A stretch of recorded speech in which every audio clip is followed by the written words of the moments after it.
when you feel threatened, when you're frustrated, when there is excessive pressure, and when there is conflict.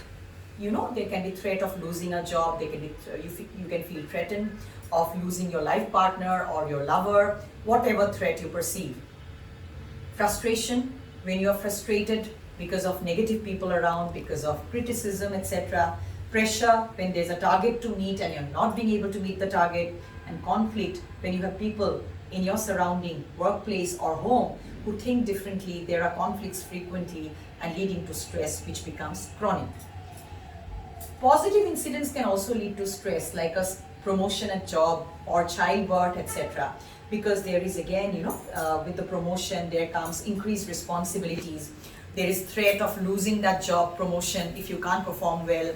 Or when there is childbirth, there is frustration that the child does not sleep at night for the mother, so she's sleep deprived, and that leads to stress, etc. So some positive, so-called positive incidents in life, like childbirth, marriage, or job promotion, etc., can also lead to stress because it demands changes in your life. When your life is functioning as usual, there is hardly any stress.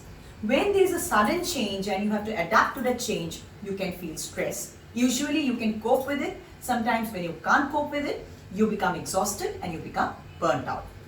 Usually negative incidents lead to stress, which is called de-stress. How do you feel? How will you know that you're stressed out?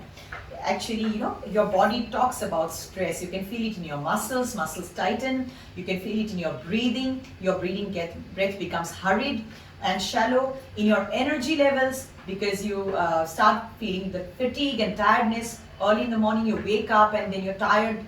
You know that you've slept, but you're feeling tired. You're not feeling refreshed. In your thoughts, you get a lot of negative thoughts, racing thoughts in your head, and in your mood, as I said, you'll get mood swings.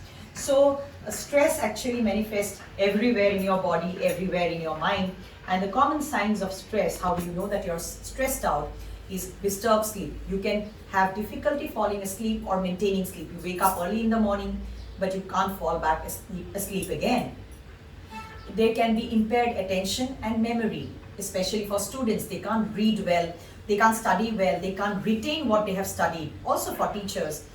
There can be irritability. You can get angry on the slightest pretext.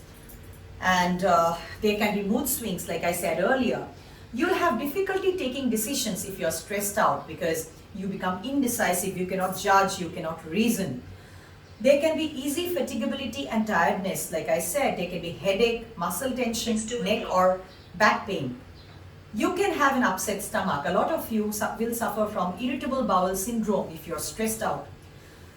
You can have a dry mouth, you can have chest pain or rapid heartbeat if you're stressed out. There can be loss of appetite, or there can be a tendency for binge eating or overeating comfort foods. You're very stressed out and you're overeating, that can also happen.